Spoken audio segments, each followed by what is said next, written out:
Olá, estudantes da segunda série do ensino médio, tudo bem com vocês? Eu sou a professora Ariana e nesta aula vamos falar sobre trabalho no Brasil e abordar questões mais contemporâneas, atualidades e novas formas de trabalho que têm surgido. Então, o objetivo é analisar as relações de trabalho no nosso país, entendendo as suas transformações e os impactos dessas novas tecnologias. Então, como o trabalho é realizado no Brasil? Bom, de muitas formas. Se a gente for pegar um contexto das últimas décadas, nós percebemos que ocorreram grandes mudanças na economia mundial, sobretudo com a reestruturação produtiva lá que nós tivemos nos sistemas produtivos no Japão, entre a década de 50 e 70, e também nos Estados Unidos e na Europa Ocidental. Então a gente teve aquela mudança do trabalho mais relacionado ao que seria próximo do sistema produtivo fordista e a passagem para o taylorismo, que são conceitos, características que a gente já abordou. Então, quais são as consequências? Que contexto é esse que trouxe tantas mudanças? Então, seria a reestruturação produtiva mundial, que teve também por base a substituição intensa de trabalho, de mão de obra, por novas tecnologias produtivas, principalmente robótica e microeletrônica. Bom, de onde vem isso? Como que isso se deu no nosso país, a entrada dessa economia mais neoliberal? Então, a gente teve aqui, nós temos as fotos de dois ex-presidentes, tá? Então, a incorporação dessa nova base tecnológica, ela foi impulsionada pelo avanço desse neoliberalismo no governo do Fernando Collor, de 1990 a 92, então já se fazia campanhas, já tinha toda uma movimentação, acordos internacionais entre Brasil e outros países como Estados Unidos e países europeus neoliberais. E depois com o Fernando Henrique Cardoso, que ficou em 2 mandatos, de 95 a 2002, tá? Então, são presidentes, são políticas de governo que promoveram a abertura econômica do nosso país, promoveram privatizações de empresas estatais e desregulamentação de leis de proteção ao trabalhador. Então, a gente teve agora em 2016 uma série de mudanças na lei trabalhista, que é chamada de reforma trabalhista, mas é importante saber que esse processo já vem desde lá do começo dos anos 90, tá? Essa perda de direitos aí com a política neoliberal. Então, quais seriam essas consequências, então, para o mundo do trabalho, tá? Vamos ler aqui, Aumento de desemprego formal, desculpe, aqui está escrito errado, tá? Aumento de desemprego, a entrada na informalidade. Então, o que aumentou foi esse tipo de trabalho que as pessoas fazem sem registro em carteira, que a gente chama de mercado informal. Reduções salariais significativas, a precarização do trabalho seria a perda de direitos, enfraquecimento político também da classe trabalhadora. Por quê? Quando a classe trabalhadora é unida e conversa entre si para lutar por direitos, nós temos um tipo de contexto no qual esses direitos podem ser conquistados, novos direitos, ou mantidos. Quando a classe trabalhadora é desunida e as pessoas se veem como concorrentes, isso desestrutura toda uma questão de luta coletiva, tá? Então, desse processo dos anos 90 para cá, a gente tem visto isso também se intensificando no nosso país. Ali uma fila de pessoas desempregadas, Então, enquanto na Europa e Estados Unidos havia anteriormente leis de proteção ao trabalhador, que eram da época lá do estado de bem-estar social, no Brasil a história é um pouco distinta. Então, as leis trabalhistas, elas vêm ali da 1940, da década de 40, época da Segunda Guerra Mundial, com o governo Vargas, E mais recentemente, então, a gente tem visto essas mudanças na legislação que tem atacado os direitos trabalhistas. Então, o nosso país ele é marcado por um passado de desigualdades. E uma das desigualdades mais marcantes que nós temos no Brasil é o passado escravocrata, que acabou por excluir a população negra de direitos básicos. Então, nós temos aí cerca de 150 anos, mais ou menos, que acabou a escravidão, mas que o Estado brasileiro não promoveu nenhuma política efetiva de amparo e dedicada a reduzir essas desigualdades estruturais mesmo, que a gente chama até de racismo estrutural, é um conceito novo que tem sido bastante trabalhado também, tá? Então são inúmeras desigualdades que nós temos no nosso país e o racismo é um deles, né? Então o Brasil, ele continua apresentando um dos índices mais altos de desigualdades no mundo, em vários aspectos, né? Moradia, acesso à educação, saúde, segurança, emprego formal, tá? E também uma reestruturação produtiva que aprofundou uma condição de precariedade que a classe trabalhadora já vivenciava desde o início do século XX, né? Então hoje a gente tem trabalhos como esses aqui que nós temos na imagem, as entregas, né, para os grandes aplicativos, que são empresas transnacionais, de alto capital investido, já falamos de globalização, né, do poder dessas empresas, e esse trabalhador na ponta, nos países em desenvolvimento. Então, por que esse é um trabalho precarizado? Porque ele é um tipo de trabalho que não tem nenhuma proteção. Então, o trabalhador ele está sozinho, ele está por si. Se acontece um acidente, né, com esse entregador, quem vai se responsabilizar? Outra questão, os meios que ele tem, a bicicleta, ou até mesmo o motoboy ou o Uber que tem o seu próprio carro, é ele que está investindo ali. Então ele tem que arcar com todos os gastos, com gastos futuros inclusive, não apenas gastos pontuais. Então se ele for fazer a conta, se esse trabalho compensa ou não, ele vai acabar se decepcionando de ver que ele está trabalhando, mas de uma maneira muito precarizada, né? Tendo que assumir todos os possíveis riscos, inclusive riscos de acidentes, né? Então a própria vida do trabalhador está em risco nesse tipo de trabalho. Então nós temos aqui a primeira atividade, olha. Tornou-se recorrente o termo precarização do trabalho. Desculpe. Em referência a uma variedade de relações de trabalho e emprego que se tornaram expressivas no Brasil, desde a década de 90, como vimos ali. Como consequência da liberalização financeira, o neoliberalismo e de uma abertura comercial e reestruturação produtiva. Então, quais seriam essas formas de precarização do trabalho? Cite exemplos. Vamos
conseguiram pensar em uma possível resposta para essa atividade? Então, essa resposta ela deve considerar como forma de precarização do trabalho a terceirização, basicamente, tá? Também a informalidade e o trabalho, que seria o trabalho sem carteira assinada. Então, são várias formas, né? O trabalho informal ele pode assumir várias formas, né?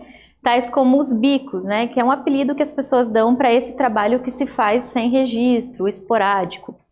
Vendas sem regularização, o trabalho por conta própria e essas entregas dos aplicativos ali que acabamos de citar.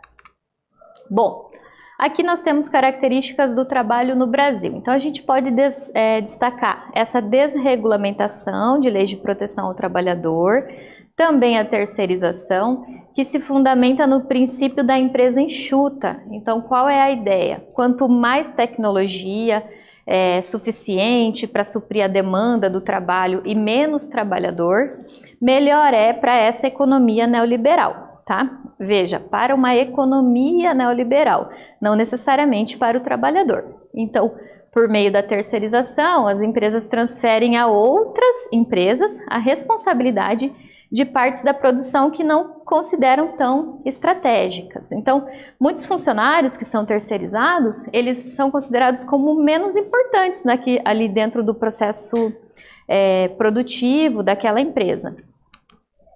Então, desregulamentação de leis trabalhistas. É essa flexibilização de negociações salariais.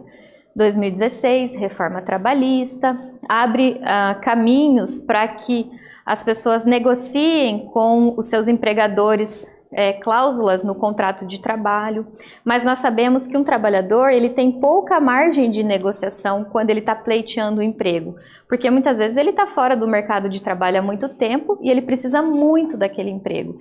Então ele não vai fazer uma série de exigências para esse empregador, né? Ele vai aceitar, na verdade, todas essas negociações, ele vai aceitar as sugestões que vão vir, né, as imposições que vão vir de quem está empregando.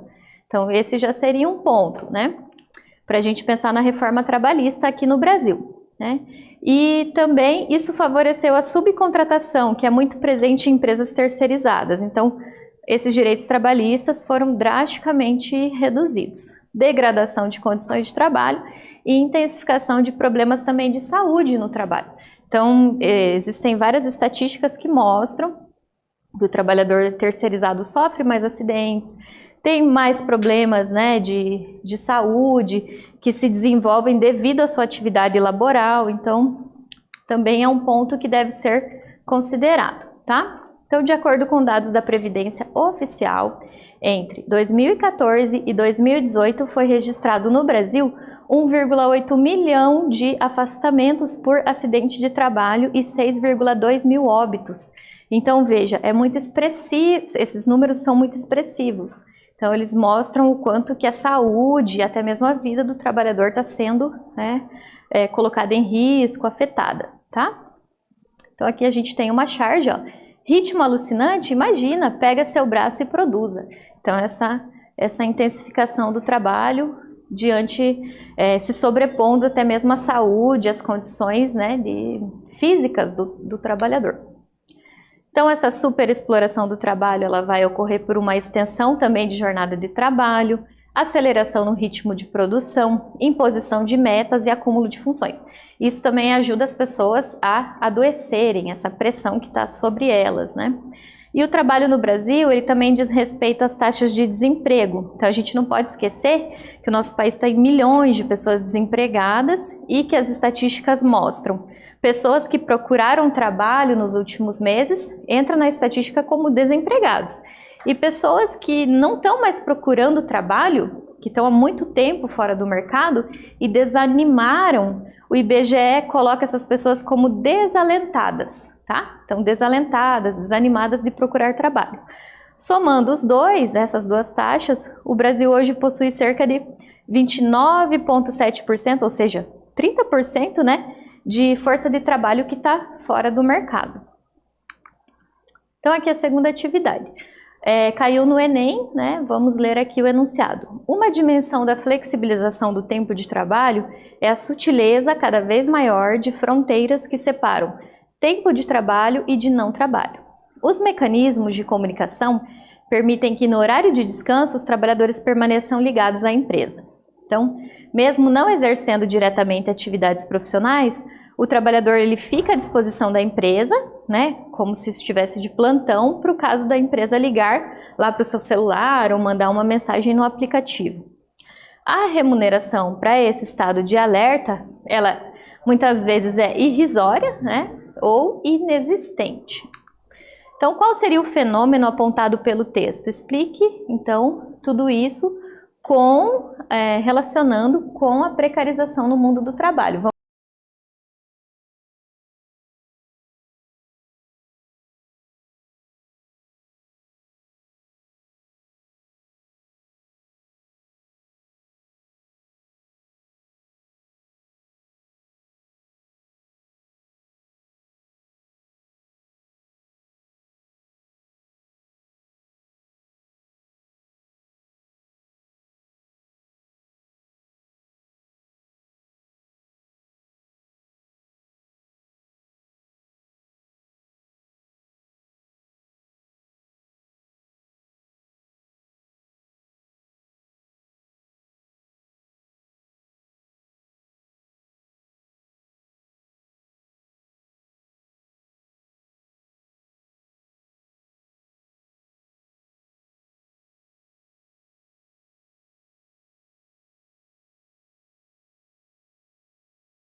Conseguiram pensar numa possível resposta para essa atividade do Enem? Então vamos lá. Essa resposta deve apontar que o texto ele vai tratar da relação entre mudanças tecnológicas e o tempo do trabalho. Então isso implica num prolongamento da jornada de trabalho com a intensificação da exploração, ou seja, as pessoas estão em casa, mas elas recebem notificações de questões de trabalho o tempo todo. Então o que permite com que elas não desliguem, né, a sua cabeça do que ela tem que fazer lá na empresa ou das cobranças que ela tem e não recebe nada por isso ou recebe muito pouco, tá? Então isso também contribui para o adoecimento de muitos trabalhadores hoje. Então, retomando, nessa aula nós entendemos a perspectiva sobre o trabalho na sociedade brasileira, contextos atuais, e quais desses aspectos sobre o trabalho você já percebeu aí na sua cidade ou com trabalhadores das suas famílias, né? Esses casos que eu citei aqui, provavelmente você tem muitos conhecidos nessas modalidades de trabalho, então seria legal até mesmo conversar com eles para você entender melhor como que isso se dá na prática. Aqui algumas referências. Então é isso, nesse vídeo nós falamos sobre o mundo do trabalho no Brasil. Eu espero que vocês tenham gostado e até breve.